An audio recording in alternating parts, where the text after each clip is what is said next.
Welcome back to the Lift Free and Diet Hard podcast. I'm your host, Andrew Coates. Join me along with industry leaders and friends on a quest to get more people through the gym door and eating and living healthier. Join me where evidence meets empathy while rejecting fitness industry fads and extremism. Let's begin. Andy Morgan. Although I prefer, when I'm referring to you kindly to peers, I like to call you Andy Morgan. Long, thoughtful pauses with Andy Morgan. People understand immediately in a moment. You are the founder of Rep Body, co-author of the Muscle and Strength Pyramid books, along with Eric Helms and Andrea Valdez. And you're from the UK, although you've been living in Tokyo for 2 decades. So I'm up late. You're probably up early. It's great to have you on. Thank you for having me on. I appreciate it. There we go. See? Okay, let's go right into it. How do you spot charlatans in fitness and nutrition? You wanted this. What do you got? Sure. So look, a little bit more background. I've been writing on ripbody.com now for about 14 years. I'm a coach. Our business is coaching. We coach frustrated guys, typically in the 35 to 55-year-old range, who have been struggling. Usually they've been in the industry, jerked around by the industry. They've supplements, hacks, different fad diets. They have come Googled or Reddited and found their way to our website, fell in love with the writing, used the articles, which I've tried to build the website in a way where people can just come and learn and do it all themselves. It's all there for free. If you want to buy a book, cool, but it's not necessary. Like, I have enough people buy books to keep me in fresh undies. It's wonderful. I think the internet's absolutely magic. But, you know, we emails from readers, like in Brazil, I had one the other day, and the guy was like, oh, I've lost 60, 70 pounds with your stuff. It inspired me to actually become a coach myself. It's like, amazing. Like, that absolutely set me up for the day, right? So coaching is our bread and butter. Again, we've been doing it for 14 years. It came from a place of me being frustrated with my physique way back in the day. I'm certainly not Arnold. I'm certainly not someone who sniffed weights and got jacked. It's been a struggle the entire time. And I went down many different rabbit holes where I felt that I was just messed around by the industry. And then because of that, and because of the pain that I went through, I didn't want others to go through that pain. So I started writing. I was writing in English. I would also write in Japanese because I was living in Japan at the time, because I wanted there to be a Japanese language resource like the English language resources that I was seeing, mainly based in the States, that could help my friends in Japan not get ripped off by the supplement industry and all the charlatans out there. And that turned into a career in the industry when people would reach out and ask me if I did online coaching. So it's kind of by accident. And I've just been running with it, running super fast downhill, trying not to fall on my face. And I'm still going somehow, and absolutely loving it. So that's my background. Those are kind of my biases. So that's important to bear in mind for anything that I say moving forward. So I'm not a researcher. I am not a scientist. I am not someone who is in the gym every day coaching people. So there are holes in my knowledge that you also need to bear in mind as well. So. But that's a perfect cue into why you are so passionate about helping people spot charlatans and charlatanery. Yeah.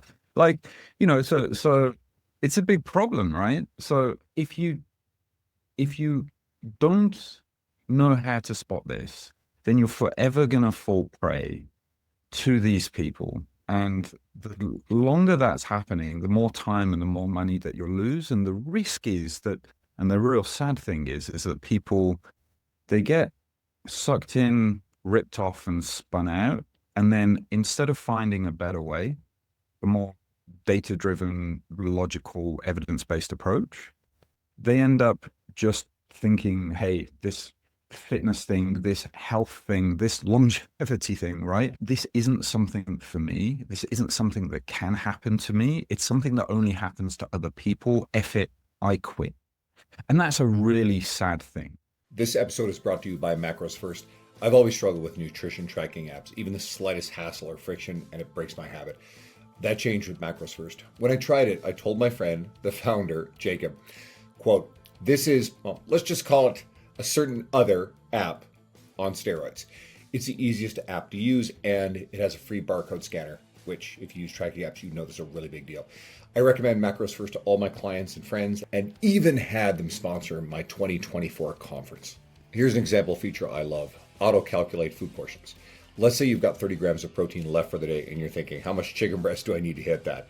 In other apps, you're left guessing serving sizes, hoping you get close to your 30-gram goal. With Macros First, just tell it the target you want to hit, and it tells you exactly how much to eat. No more macro Tetris. Other apps ask, how much do you eat? Macros First also lets you ask, how much should I eat? Macros First is free on the Apple App Store or Google Play. And if you use the code Andrew, all caps, my first name, you'll get an extended free trial of Macros First Premium. That unlocks a bunch of features that make tracking way easier and faster. And so from that perspective, I think it's super important that people do understand how they can spot charlatanry, right? And it comes up, like there are a few things that you want to look out for. So first, they tend to promise fast results, usually without sacrificing effort or time, or certainly money.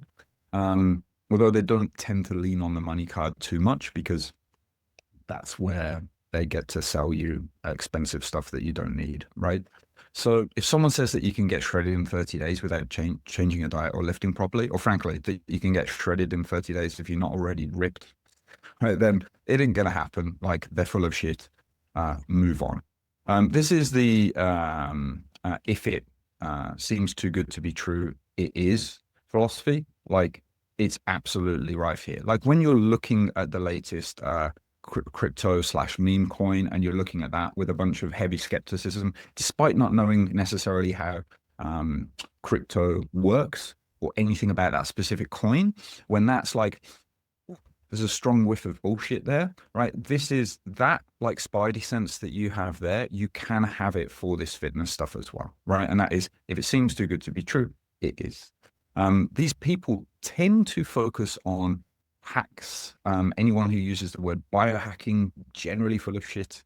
They'll try and sell you powders or expensive protocols, complicated protocols.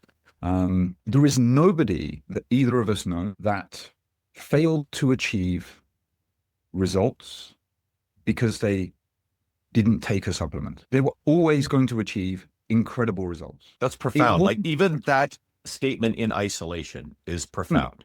Yeah. Wasn't the created the best, like the supplement that has the most robust research behind it, that is going to lead to slightly better results, right? But meaningfully better results. But like, you can't, like, someone who had a great physique, they weren't going to have like a phenomenal eye-popping physique just because they took creatine. And similarly, someone who didn't achieve results, it wasn't because they were missing some kind of supplement stack. So always bear that in mind. This episode is brought to you by Just Bite Me Meals. I work long days and I won't compromise my client experience or sacrifice my workout, sleep, or nutrition. So I needed a quality and reliable meal prep service so I could save time on cooking and shopping and have more time for the stuff that matters. Net out the cost of groceries, and the service isn't as much as you might think. And regular impulsive food delivery apps, eating out, that costs way more anyway. I get more meal variety and less dishes to clean, and I've been referring clients to Just Bite Me Meals for a long time, and I recently started ordering myself. Food is great. The beef brisket tacos are my favorite so far, and there's a lot of menu choice. Your calories and macros are listed. The portions are great. You can order custom meals. They deliver to your door, or you can pick up from their storefront. And I'm sorry to listeners outside of Alberta, but Just Bite Me Meals is currently just in Edmonton, Calgary, Grand Prairie, and Fort McMurray. Ordering from Just Bite Me Meals made my life easier instantly. And you can get 10% off on all your orders using my code, Andrew Coates Fitness, all caps, on their website. That's Andrew Coates Fitness, all capitals, or go to the link and the code in the show notes.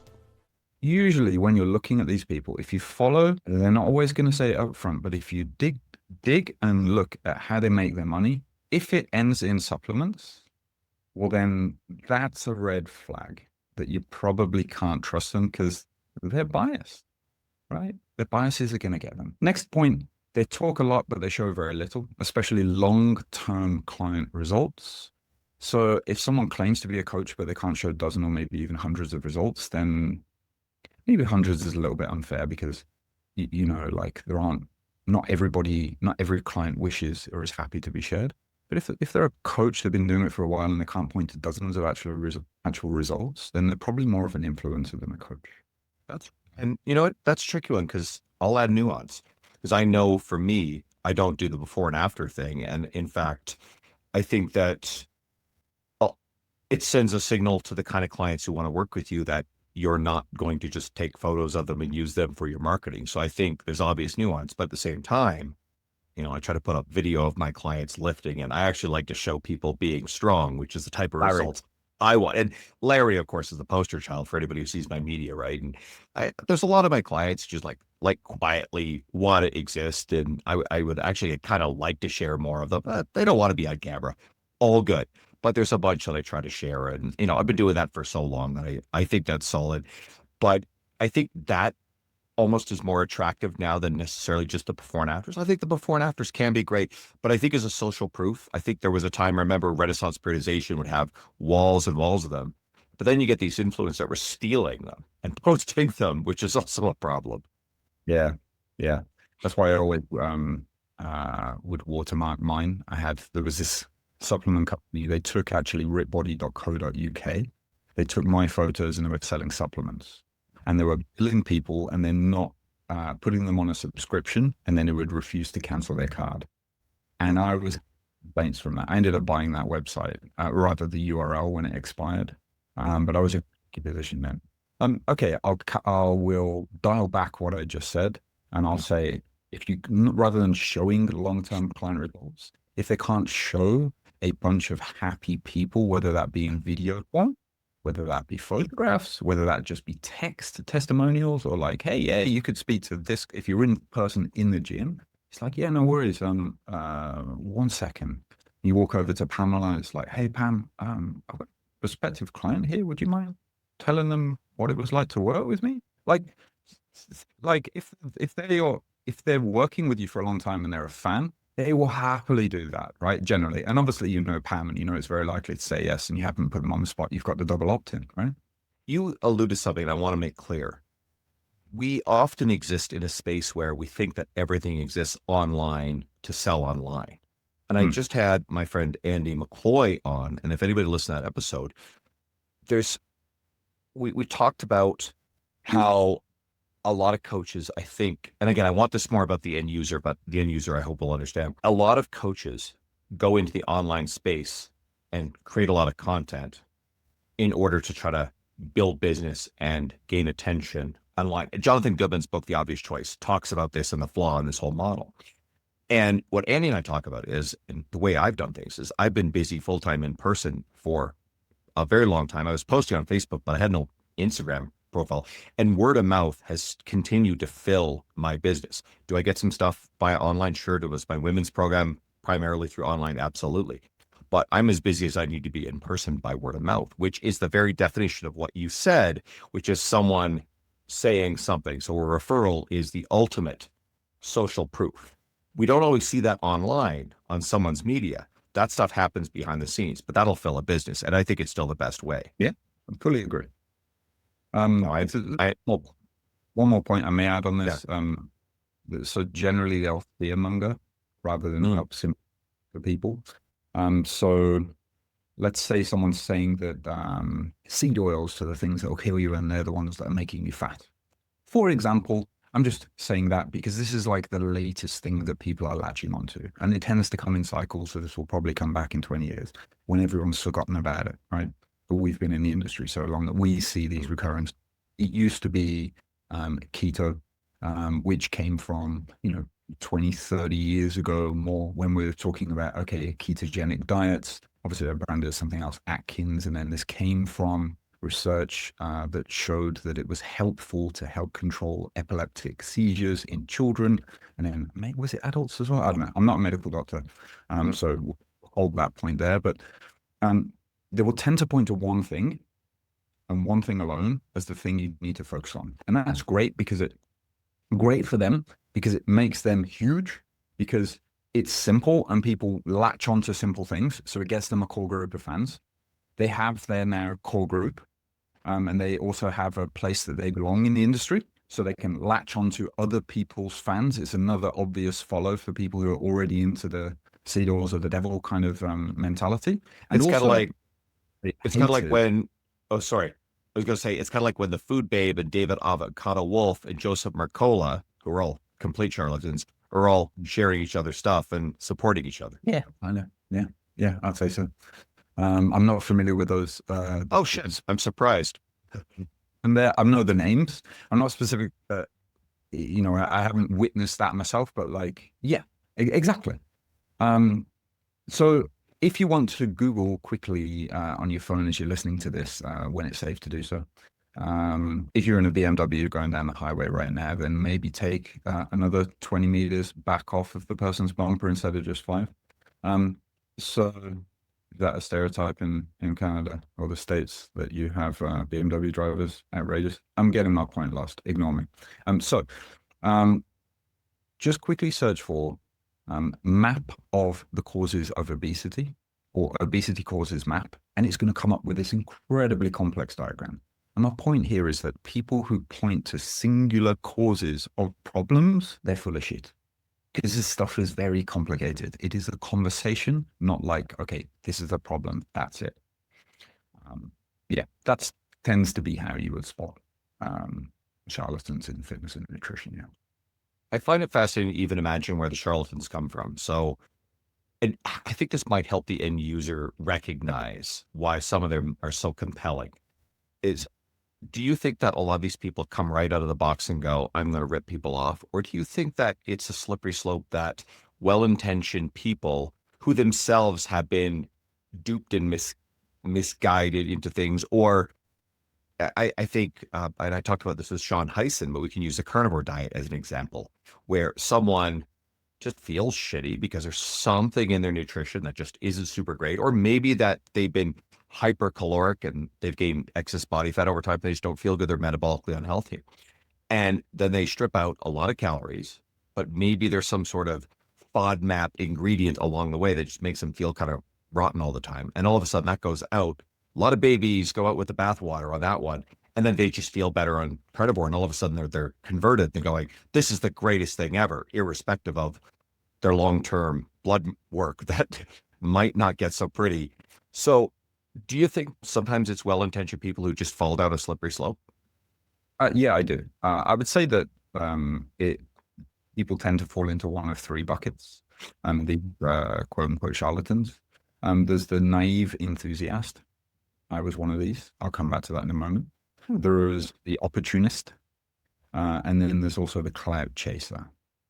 So let's dig into these, say, 3 personas. So the naive enthusiasts, so they get results for themselves. They don't necessarily fully understand why it worked, but maybe they think they do, and they jump straight into selling advice. So this is well-intentioned, but they're really playing coach without paying their dues. And they don't know what they don't know, and that's a problem. Now, I said that I was a naive enthusiast, and really this is how I got my start in the industry. So I had come from this place of being very frustrated with my physique. I went down a route of eating 6 to 7 meals a day, never going more than 2 to 3 hours without having any protein. Yeah, you're raising your hand there, right? I've been there.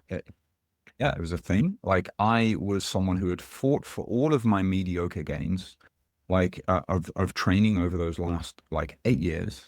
Because I was, 6'2", but about 150 pounds, right? When I started out going to the gym. Like, I was very skinny. And I was scared that if I didn't eat protein every 3 hours, like, my gains were going to go away. And I busted myself for these mediocre gains.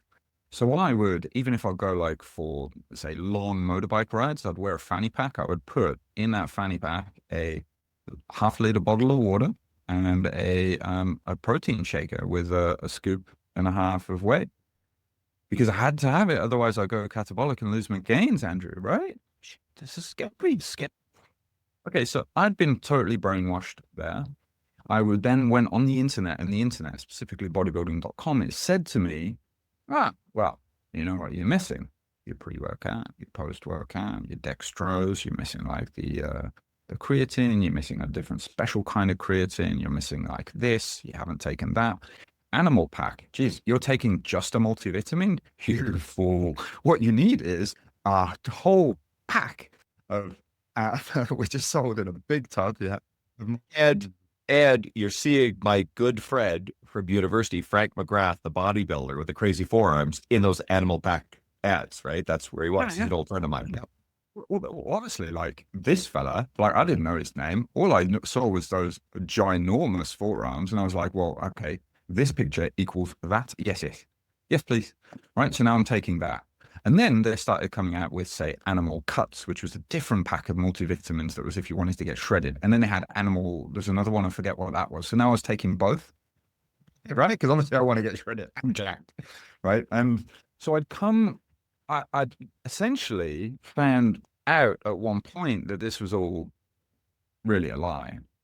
And that was because a friend of mine came into the gym, is a fella called Steve, still friends with him to this day.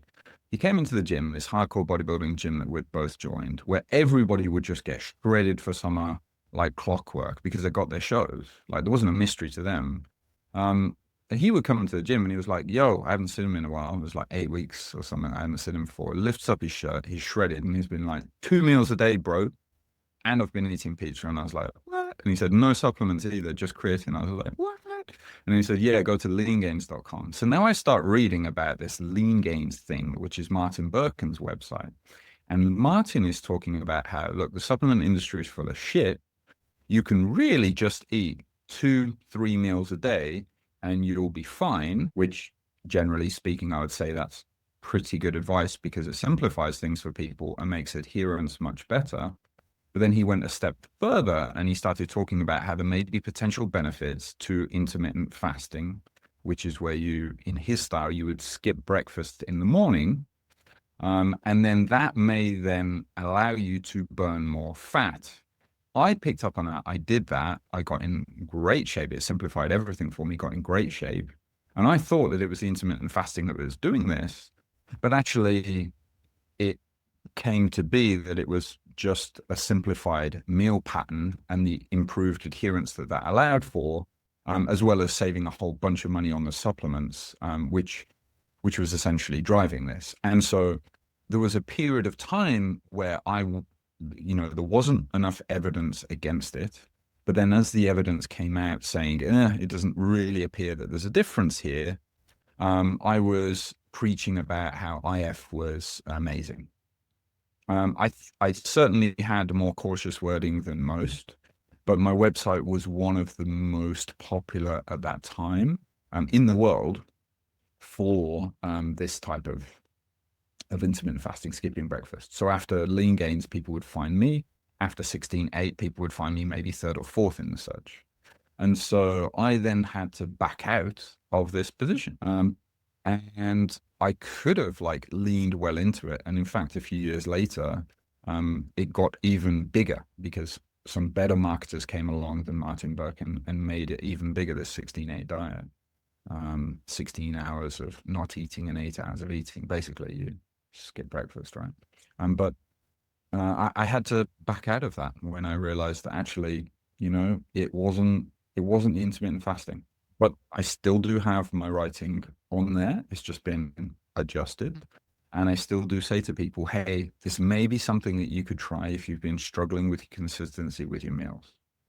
But I was that naive enthusiast, and I'm talking about how I thought this was the next big thing, unfortunately. But hey, yeah. I love that. I mean, this is depth and nuance that, I hope every listener, appreciates. Okay, what's going on when someone isn't losing weight but claims they're in a calorie deficit? We hear this shit all of the time. So yeah, I mean, sure. If we keep it super simple, then they're not in a calorie deficit. But that answer doesn't help anybody, as we know. Well, what do you mean? Move more, eat less, Andrew. Right? Of course, it helps. It's changed the world, right? We have no metabolic unhealth whatsoever, and certainly in North America. So, what is it? Right? They think they're in a calorie deficit. They're not in a calorie deficit. Does it mean they're lying? No, but obviously something is off. So, things to look out for here. I say you think you're in a calorie deficit, but you're not. So, the first is you may be underreporting your intake. So this, I would say, is the most common thing. So people think they're eating less than they are. They think they're eating 1,500 calories, but actually they're eating, say, 2,000. Right? What's the difference there? These are just example numbers, but the difference there is that they are, instead of losing a pound of fat per week, they're losing nothing a week. Actually, it requires roughly a 500 calorie deficit. Yeah, we can be a little more nuanced than that, but roughly a 500 calorie deficit. So now they've wiped out their deficit. They think they're in the perfect deficit. Now they're not in a deficit. There are some studies that show that even dietitians like misreport their intake by like 20% or more. I forget the actual percentage, but like even dietitians themselves are shockingly bad at this. And where does this stuff come from? It comes from missed bites, forgotten snacks, the frappuccinos that people order from Starbucks, and then they forget that they've got calories in and they forget to log it. For guys, it will tend to be the 1 or 2 whiskeys at the end of the day, right? To quote unquote unwind, right? Which of course, you're not measuring out that pour, are you? No, you're doing a free pour, and that free pour can tend to be a little bit generous, and then boom, you got 300 calories there from whiskey that you're consuming overnight that you're not adding in, you're not factoring in, and it's just wiping out your calorie deficit. It all adds up. This is now piggybacked onto the next point, which will be inconsistent tracking. So logging food most of the time isn't enough. This is like super, super common. They'll log Monday to Friday. They will not log Saturday, Sunday, perhaps because they're messed up and they feel a little bit guilty, perhaps because they're eating out and they don't even know how to approach getting the calories in there. And then the app that they're using may auto-complete their weekends to be the same as their weekday diet, therefore screwing them and suggesting lower and lower and lower calorie intakes, right? So there's that part. There's water weight fluctuations. This is a massive one. So when we, like, our weight is going to fluctuate. It fluctuates throughout the day. You weigh the least in the morning. You weigh typically the most at night because you're rehydrated. You've got a bunch of food in you. So you know that your weight fluctuates. It also will fluctuate from day to day.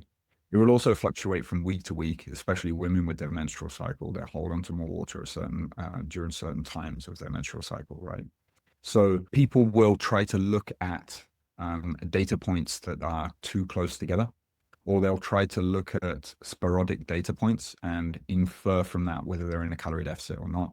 What you really need to do is to be weighing yourself at the same time of day, every day, and then look for the trends. And there are apps out there that smooth this out. I'm biased. My company, we bought Macro Factor, which is a very popular logging app in the States. We bought this to Japan. We're partnered up with them. But, you know, I just think Macro Factor is incredible at this. BIG is my motto for life. Believe in Greg Knuckles, that is. Brilliant man, a mutual friend of ours. And his algorithms particularly good for that, to help people stop losing their minds over these weight fluctuations. But that's a big one. First thing in the morning, wake up. I'm going to make sure I insert here because people and Macro Factor, great reputation. So I want to make sure people don't get confused with my sponsor, Macros First, which is a great tracking app. These reactions like, oh shit, no, all good. I will happily recommend anything that's great out there. But like if people like, oh, macros, Macro Factor, Macros First, 2 different things, both incredible. So, but I am officially sponsored by Macros First. So here I am, I'm team Macros First. But please continue. I want to make sure no one was confused. Thank you for that. Sorry. No, that's okay. So yeah, that's the big one. The fluctuations that you're going to find, like if you have a slightly more carbier meal, you're going to hold on to more water. And that's because your carbs are stored in the muscles and the liver as something called glycogen, which is a fuel source. It's a good thing, right? But the carbs are stored along with water, right? So your weight will fluctuate there as well. Your hydration status, all kinds of things, whether you poop more, right? Whether you're bloated, backed up in your gut, right? All of these things affect it. Weigh yourself, same time of day, look at the trend over time. That's what I'd recommend. And know that any large fluctuation, whether positive or negative, it ain't going to be fat or muscle. You know that about muscle. You didn't suddenly gain a bunch of muscle, right? Well, the same thing is true of fat, right? It's just going to be that water, gut content, and glycogen. Water, gut content, and glycogen. Water, gut content, and glycogen. Write that out, stick it on your mirror next to your bathroom scale, and just remember that, please, because it drives so many people Drives so many people insane. And the other thing is unrealistic timelines. People get in their head that they're going to make drastic changes in shorter time. This is driven by unrealistic representations by companies, like fake promises, right? If you're achieving like somewhere between 3/4 to 1.25 pounds of consistent weight loss per week over time, that is incredible. And I'd say that's a sweet spot for most people, where they're going to find things sustainable, which is all that matters. And then lastly, it can be due to a lack of movement. So people they're using a calorie calculator, right? Calorie calculators they're based on different equations. And these equations have different levels of accuracies. They'll be derived around group averages.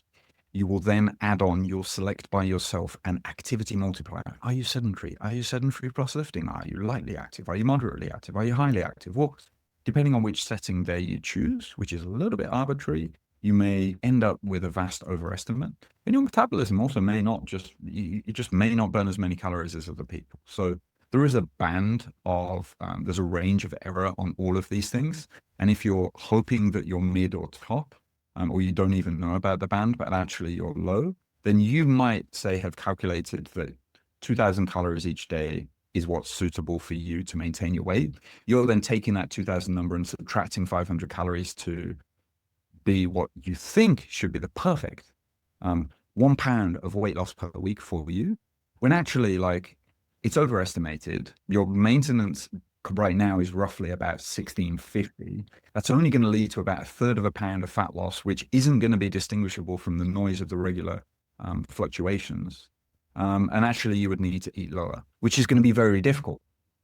So actually the way out of that is, if you are looking at your step counts, which your phone is likely logging, and you see that actually I'm only walking 2,500 steps a day, the thing you should probably be doing is, as a mutual friend of ours likes to say, walk more, right? You should probably be getting in more steps. And that can be as simple or difficult. Waking up, quick walk. Meal, quick walk after your meal.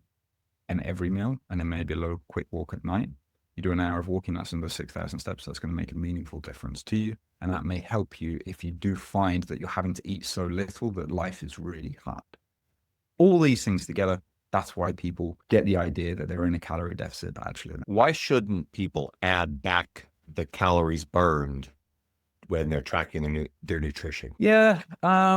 So essentially because the method, the calculations that your Apple Watch or your phone or your Whoop band or whatever it is are giving you on your treadmill you're on. Yes, thank you. That's the obvious example. They're going to be inaccurate, and they're going to tend toward overestimation. And so you can end up eating far more than you should. So this is reason one. Reason two is, if you are looking at the calorie burn, then you are now exercising for calorie burn, which I don't think is a good thing. Calorie control should primarily come from diet. It's very difficult to outrun your mouth, and we train for, when we're doing cardiovascular stuff, we're training for the cardiovascular and respiratory benefits. And when we are lifting, we're doing that for the strength, muscle, for those benefits, right? Keep these things all separate, I would generally say. And then the third reason is, and it then complicates things. Like, okay, I burned 600 calories. Let's say that is accurate, right? It's like, okay, well, now I've got to find 600 calories from something, and it's breaking your rhythm of the meals that you would tend to typically eat, which is then introducing more error for inconsistency in your diet and inaccuracies in your diet.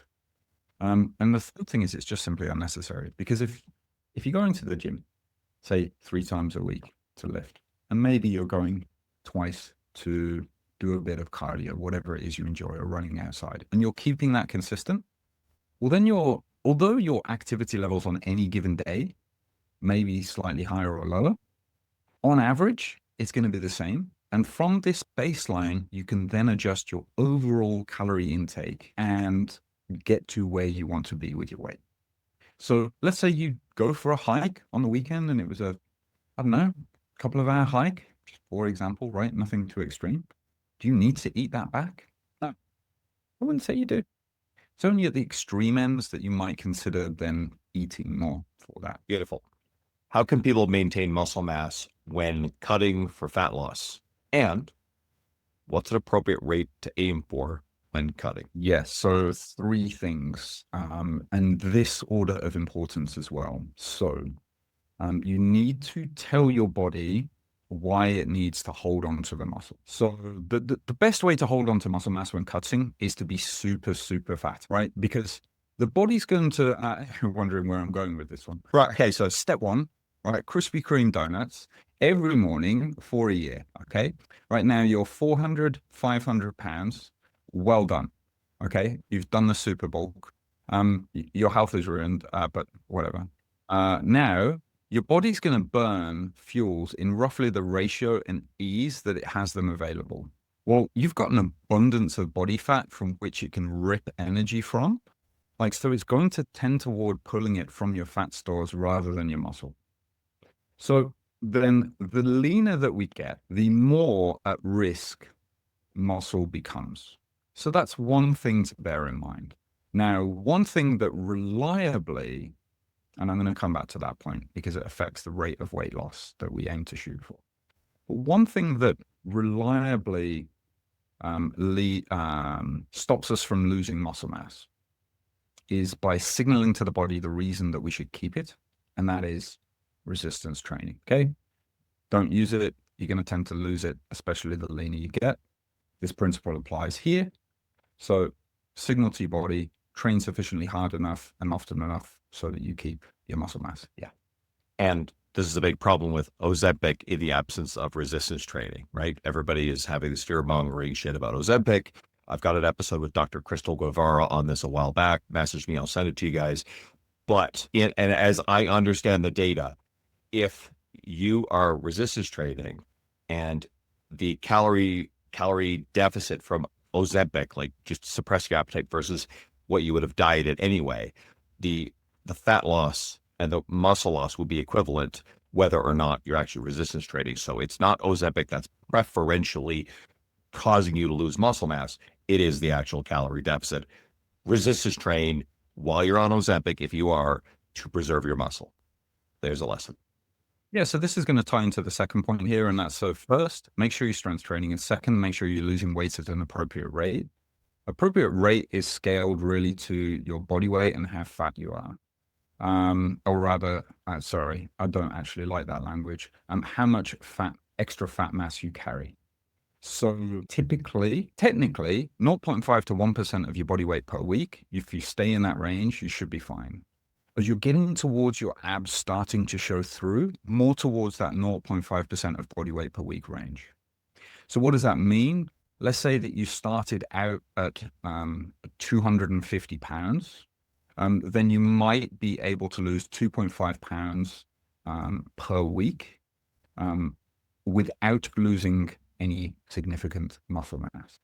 However, the leaner you get as you're trending towards your abs at maybe around 170 pound mark, well, then you would need to shift that down more towards the 0.5% of your body weight per week, which is going to be a little bit under a pound per week. Now, practically, people are going to find it quite difficult to sustain 1% of their body weight per week for weight loss. And so the practical consideration was really going to override what, in most cases, people are able to, the practical consideration, which is that hunger, fatigue are going to kick in and stop you doing it. It should override what you can theoretically do. So if you're keeping in the 0.5 to 0.75%, this is going to be, for a 200-pound person, this is going to be between 1 and 1.5 pounds of body weight per week. You will likely find that sustainable. The problem comes when you're taking a drug that then blunts your appetite, which then leads to you being able to sustain much faster rates of weight loss, whether you're strength training or not. Because the rate of weight loss was too fast, your body's like, there's kind of a limit to how much it can pull just from the fat stores, and it's going to end up pulling from or breaking down muscle tissue in order to fuel itself. So I have a bit of a question. So, and I mean, correct me if I'm wrong, but one of the understandings that I have, and I think there's a common misconception, there was something going around for a while saying that, the problems with people's metabolic health from being significantly overweight, and this is a statement I saw a lot, was not that they had too much body fat, but they were under muscled. Now, if we know anything about people who have excess body fat, I would assume that at least if they gradually gained it and that they're otherwise active, the stimulus of walking around and structurally supporting that much extra weight will itself have a hypertrophic effect, especially on things like calves, thighs, glutes, trunk muscles, etc. So people who have a great degree of excess body fat actually tend to have more structural muscle mass. I believe that's going to be true in most cases. I can understand if someone has a disability, gets very sedentary, and then as a result of that gains a lot of body fat, they probably do not have corresponding muscle. So to an extent, and I don't know if there's a good answer on this, how much muscle can someone lose of that, like maybe extra structural muscle, which is also the reason why as people's body weights go up, they also have higher resting metabolic rates. That's actually a big contributor to that. So how much can someone get away with losing if they were to go at a faster rate? Oh, I don't know. This is a difficult question. Yeah. Ultimately, people tend to, not that they tend to, people have far more fat than they think. Put another way, let's say someone has the goal of seeing their abs for the first time. I don't think this should be a goal that everyone should have. It tends to be the goal that our specific niche of clients that we work with have. And that is a very specific group of people. But in almost all cases, people have far more fat to lose than they think. And so the thing that stops them from getting abs in many cases is, let's say they thought they would get down to 170 and be able to see their abs. But now they're at 175 and they still can't see their abs yet. And they're like, oh, shit. Yeah. And I can explain where this shows up. How many times have you seen a stage lean bodybuilder, especially the natural ones, right? And they walk around, muscles look full, what have you, and look reasonably lean, but then they get on stage and they look small, right? So there was that extra body fat. So that makes sense. Yep. Yeah. People, and like you would look at them on stage, and there are certain people, I wouldn't necessarily say that they look small with the lighting and the tan and all of that. But if you were to weigh them, you'd be like, "Whoa, you're 140 pounds? What?" But they look like incredible. But then if they put their regular t-shirts on that they were wearing, let's say in the winter, then they would be loose, right? Yeah, and it wouldn't necessarily look big standing next to you. Most of these natural people don't. And so it's a blocker. This idea that you can afford to lose muscle mass, I wouldn't really like to seed it in people's minds unless they have a lot of fat to lose that is threatening their health. In which case, I really wouldn't worry about it, because at that point, as long as you're strength training, as long as you're losing weight at a rate you can sustain, you're not really at great risk of losing muscle anyway. And so, yeah, I wouldn't flag that as a concern. But don't do anything that you can't sustain, and I certainly wouldn't lean into anything that is going to potentially cost you muscle. And the third one here, eating enough protein. So like we could get super technical with this. However, what I'd say a simple way of calculating it is your height in centimeters. Take that and eat that much protein in grams per day. So you're about 6'8", right? No, about 6'4". So you're 192-ish centimeters. You're 6'2", are you? So you're 188 centimeters, call it 190, aim for 190 grams of protein a day. That's going to be roughly right. Now, I know that you're an absolute man-mountain unit. So in your specific case, more like 200 to 220 grams of protein when you're cutting is going to be roughly the ballpark I would shoot for you. However, most people listening, they are not absolute units with like stupid amounts of muscle, right? They're going to be more average folks. And so for those more average folks aiming to eat your height, in protein each day is a good rough guideline without now thinking, well, maybe it's like 2 to 2.5 grams per kilo of body weight. What's a kilo? Oh my goodness. Well, doesn't some of the research point to 3.2 versus 2.7? And then, yeah, well, it really depends on the cutoffs. And when you look at the data, actually, like it's more a scatter plot and fuck all of that. Excuse my French. Sorry, now you've got to edit it. I'm sorry for anyone with kids. We're good. We're good. We're good. Not to mention, you've already like lost the Americans in here because it's going to be like Eagles per square, like God, like Ford automobile or some shit like that. I don't know, but they're all inches and pounds. Actually, Americans, or sorry, Canadians even, like I still think of like height in feet and inches and weight in pounds. Like we're weird. Canadians like pick and choose between the different stuff that we do. It's kilometers for distance.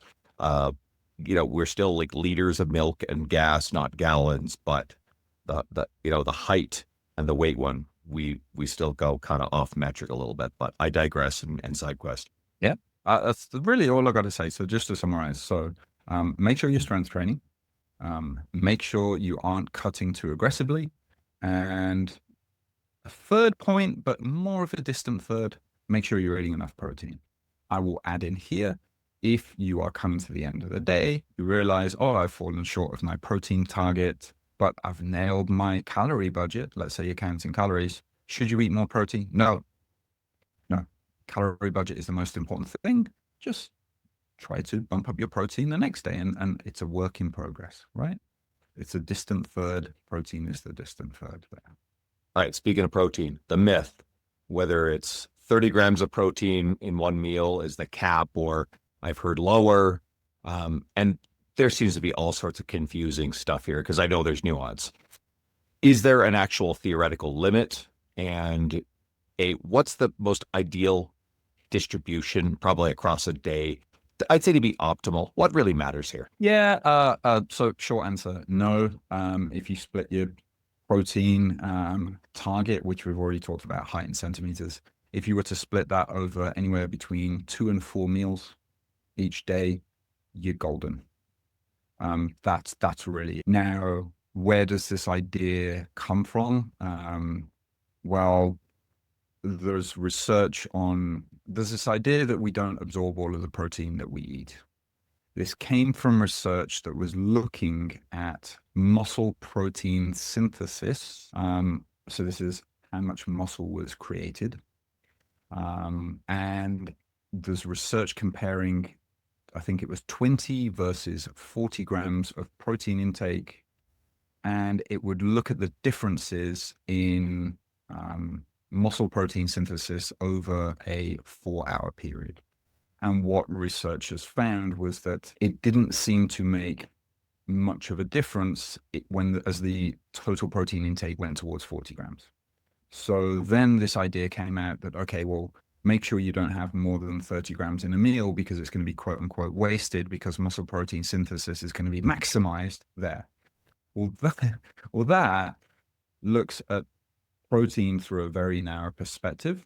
And it also missed protein and muscle protein synthesis from a longer time point.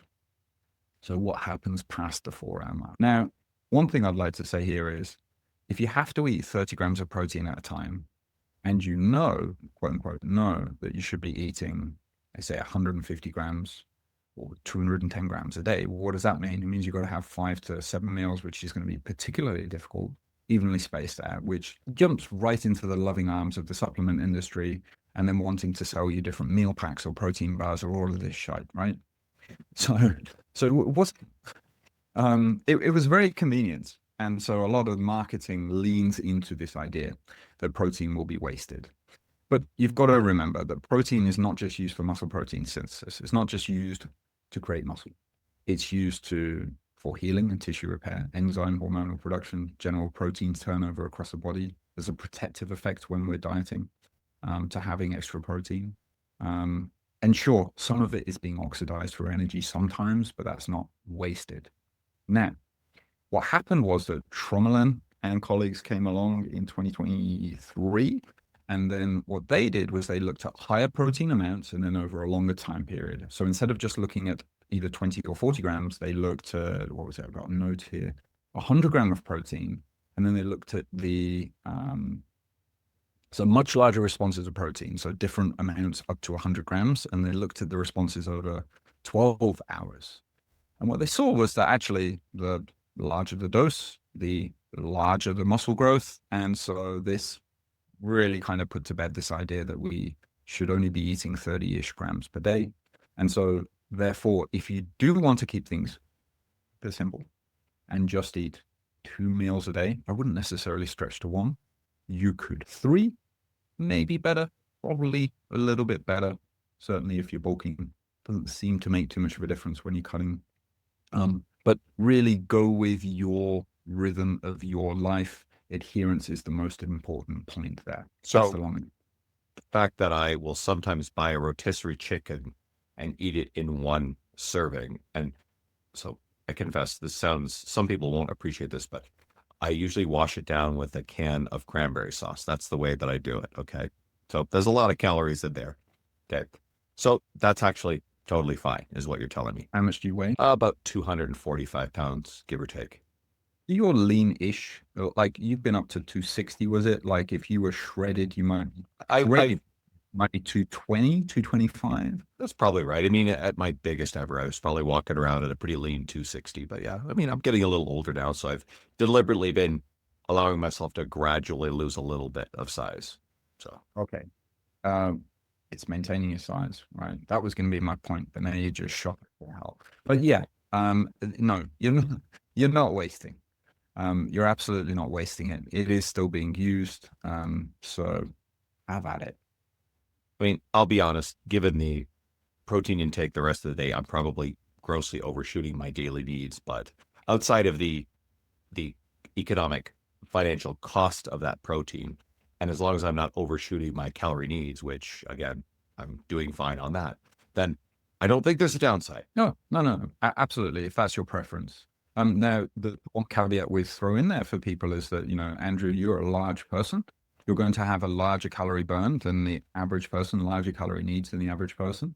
The average person is not going to be able to eat a whole rotisserie chicken while keeping to their calorie budget. Some people will find that if they overshoot on protein too far, even though that may be their dietary preference, this pushes out what they can then use for carbs and fats. Fats make the diet more delicious. Carbs help fuel our training. They're also delicious, frankly. And so, if you do find that your training quality to be compromised, then I would say go for, instead of a full rotisserie chicken during the Andrew Coates style diet, I would go for the half rotisserie chicken. And hey, look, I know, shocking. I'm sorry for even suggesting. Don't forget the can of cranberry sauce. That's important. Okay. Yep. Yeah. Even cranberry sauce, obviously. Like you need those carbs. Mm-hmm. Totally. All right. Here's a fun one at the end. So why do I'll use the word discourage people from using body fat percentage calculating devices and methods? Is there ever an appropriate time to invoke Hitler? I'm speechless. Yeah. You are. Terrible. I'm speechless. That's off. That's not a common occurrence. Okay. So this is going to require some nuance and context. Is there ever an appropriate time to invoke Hitler, or is it just a no? Because if it's a no, I won't go here. We can always edit out later if it gets egregious. Okay. All right. Here we go. When I was a kid, I very much enjoyed in the Indiana Jones films. And one of the things that stuck with me is Indy's clutching a book. I believe it's his father's diary. That's the third film. The one about the Holy Grail. The Last Crusade. Thank you. He's in Berlin and he actually bumps into Hitler himself. And what he's witnessing is that all of the books that disagreed with the Nazi ideologies are very sadly being burned in a big pyre. I think it's called a pyre, like they're all in a big pile. That's what I would like to do to body fat percentage assessment devices. I would like to scoop them up if I was king for a day, and I would throw them all on a big pile and set them alight. Except for people in a research lab. I would let them keep their body fat percentage estimation devices. Now, the key words here are estimation and researchers. Why? Okay, so all of the methods that we have, they're marketed to us as being incredibly accurate. The reality is that for individuals, there are very large degrees of inaccuracy. And the problem is that they're also not consistently inaccurate. They tend to fluctuate with these inaccuracies. So what can happen is whether you are getting a bod pod, which is where air is blown at you, you're doing underwater weighing, both of these are uncommon. Whether you're getting on your scale that has those metal plates that you stand on and maybe metal things that you hold, this is called bioelectric impedance analysis. Whether you are doing a DEXA scan, which is where you're kind of having a fancy x-ray, but none of these things are actually measuring your body fat. They are using, they're measuring other things, and then they're using equations to then estimate your body fat.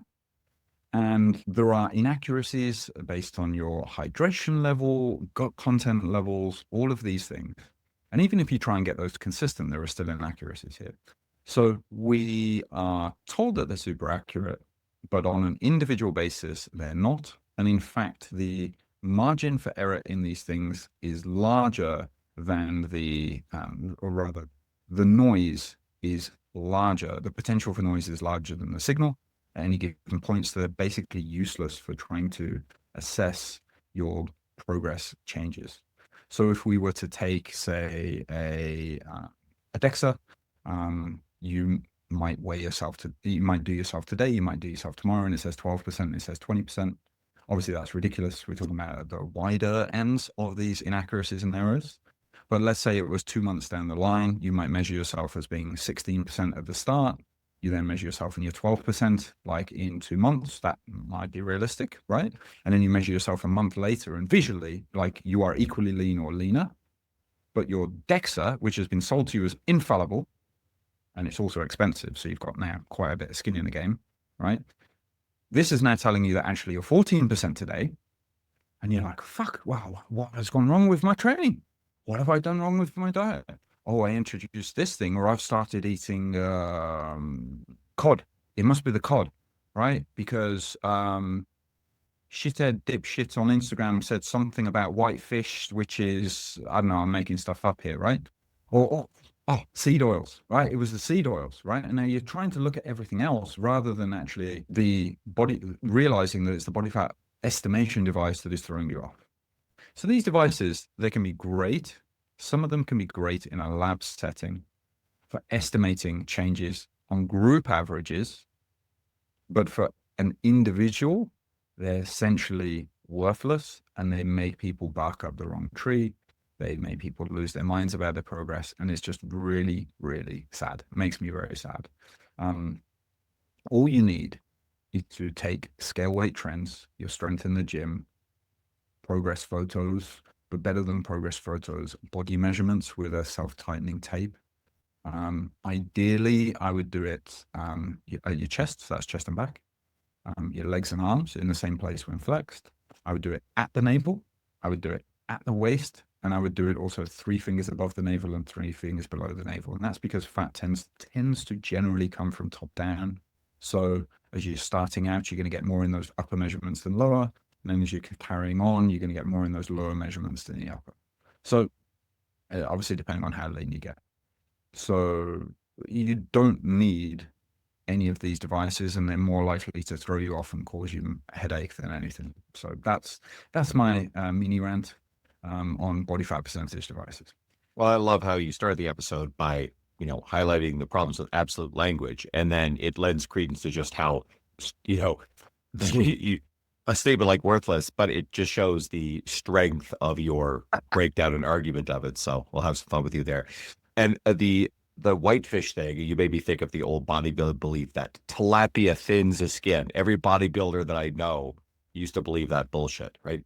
Thins your skin out. Yeah, that sounds actually kind of terrifying in retrospect. Everybody can find you on Instagram at Andy_ripped_body. What other resources do you want to direct people to? Ripbody.com.